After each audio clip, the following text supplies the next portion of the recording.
Set a break and give us the sound of a single whistle that lets us know it's safe to come off the train.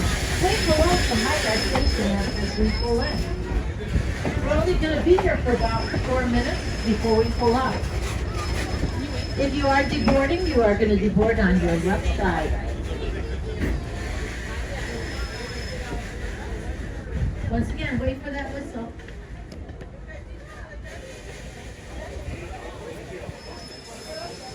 At all times. Eating and drinking is not permitted, but water from an enclosed water bottle is just fine. We're heading over to the Smith station. Sit back and enjoy the ride.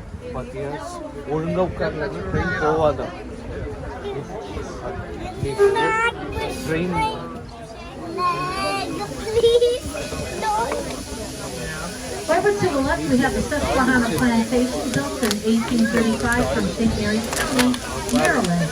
Back in the day, it was a 700-acre large plantation, and tobacco was the cash crop. The Carroll family owned this plantation, as they also owned 65 African Americans that they enslaved to do all the work on the plantation. Go inside and you'll hear stories about the hardships that they endured working for the Carroll family. That little home that you see there is the oldest structure here at Greenfield Village. From Sudbury, Massachusetts, built in the late 1800s. It's the Clinton family home, a one-room dwelling, and Mr. and Mrs. Clinton raised 7 children in that comfortable house. The Ferris windmill, built in 1650 from Cape Cod, Massachusetts, the oldest standing windmill in the United States. It was a gift banner for it. And then we have the Daggett family farmhouse that was built in 1754 from Andover, Connecticut. Samuel Daggett built that house. He made it with its own heat and cooling system. Imagine that. Go inside and learn more.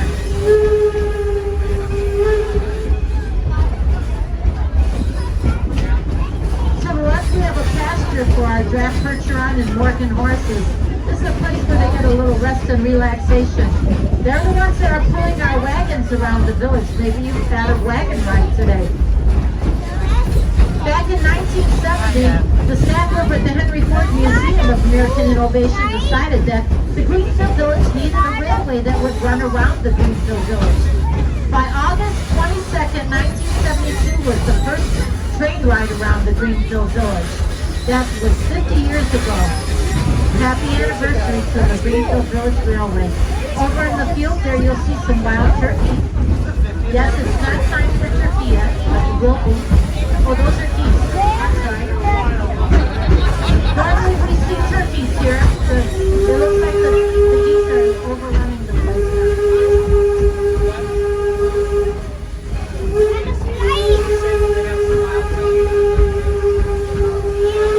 The locomotive that's pulling our train right now is called the Baldwin No.7. It was built by the Baldwin Locomotive Company from Philadelphia, Pennsylvania.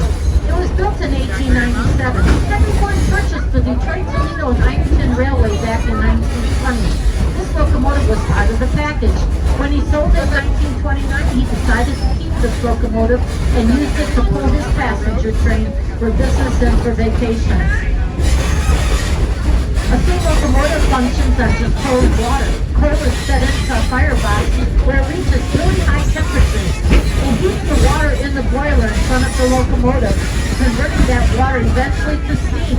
Steam then moves through pipes that move into pistons that make the wheels run. Sit back and enjoy some of the sounds that you hear from the steam locomotive.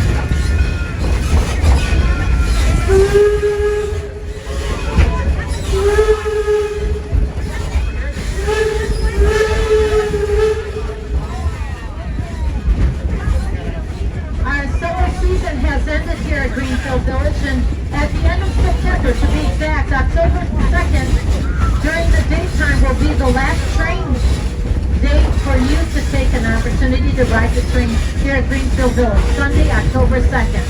After that, the train will only be used for holiday nights in October, and then we will be putting the train away for the entire season. We won't be using it again until April. Our holiday nights for Halloween nights begin on October 6th. Unfortunately, there are no longer any tickets available, but I'm sure that you are enjoying the decorations that are going up for our Halloween experience. Up ahead, we have our Walnut Grove area, where we have Old Car Festival and other events, the historic baseball that's played on the very field. If you look over to your your left and up the hill, you'll see the backside of the Cotswold Cottage. Next to that is the Getting Home, that gray structure from Exeter, New Hampshire. It was built in the 1700s. And then we have the backside of Noah Webster, followed by the home of Robert Ross. In front of us is the Henry Ford Academy High School that was built in 1997, a charter school that specializes in the STEAM program. We have over 500 students enrolled this year. 9th graders are over at the museum. 10th through 12th graders have classes here. Henry Ford always believed that learning to do is by doing. The students can take what they studied in the classroom, and then they can move around into the village and the Greenfield Museum and see firsthand what they studied. In these vintage Pullman cars and stuff they had, they were converted into classrooms for the senior class. To be a student here at the Henry Ford Academy High School, one must live in Wayne County, Michigan, and after submitting an application, it's for luck of the draw, but you're able to attend high school here 4 years, and it's all tuition free. And alongside the Pullman cars here to the left is our Swanee Lagoon. It helps to mitigate flooding that might occur from heavy rain. And then beyond that is the Swanee Island, which is another home for our wildlife.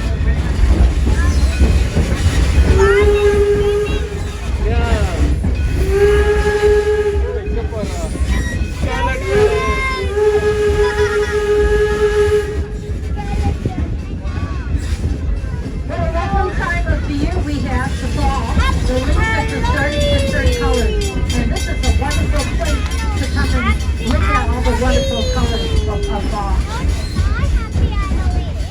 If you look over to the left and up the hill, you see a chapel that Henry Ford built in honor of his mother-in-law, Martha Barnes, and his mother, Mary Ford. Since 1955, many weddings have been celebrated there.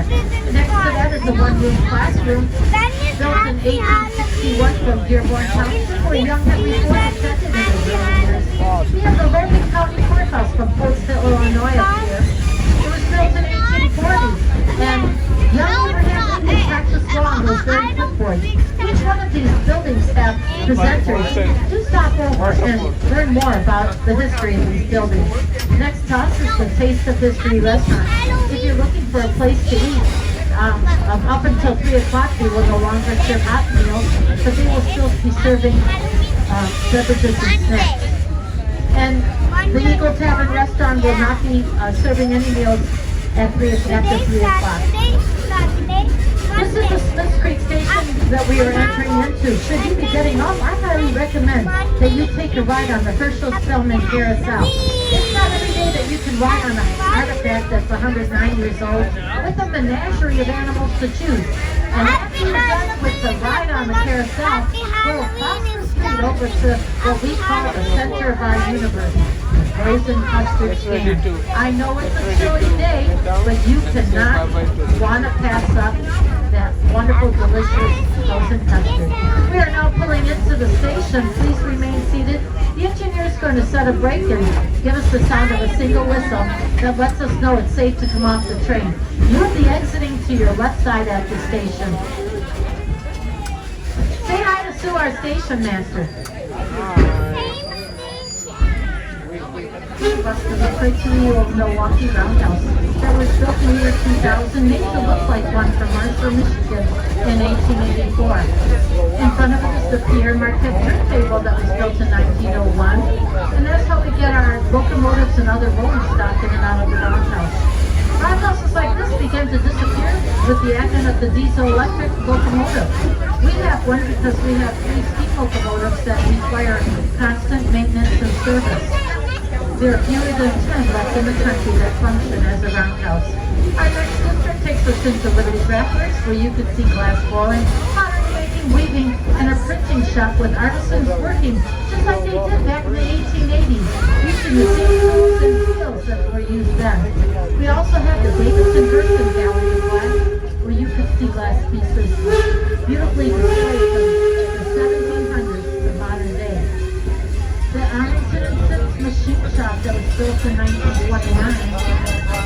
This is there you can see our staff working on brass candlestick holders using a lathe.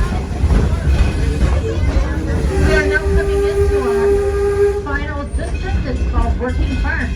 Our staff dressed in period clothes like that of 1885 are carrying out the chores that they would on a farm like this. The farmhouse you see there is the birthplace is from Columbia, Ohio, and it was built in 1828. Harvey Firestone was born in this home. He's the person who supplied Henry Ford with tires for the Model T. If you look way over to the far back of the farmhouse, you'll see cows there in the pasture. And in the barn we have chickens, we have more sheep, horses, and baby cows, cats. And if you look over to the left as we pull into the station, we have sheep. Those are merino sheep. They would have been present over at the barn back in the day. Looks like they may be sleeping over there against the barn there. So we're now coming into the Firestone station. Please remain seated. The engineer is going to give us the sound of a single whistle letting us know it's safe to come off the train. If you're exiting here, you're going to deboard on your right side. We're going to be here for about 8 minutes. Should you be getting home, I highly recommend a short walk over to the Living Travelers and see what our artisans are working on right now.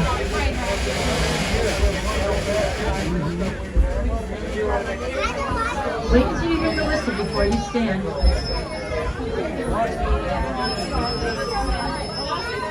Let's get off.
Here at the village.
1963. You moved it here in 1944.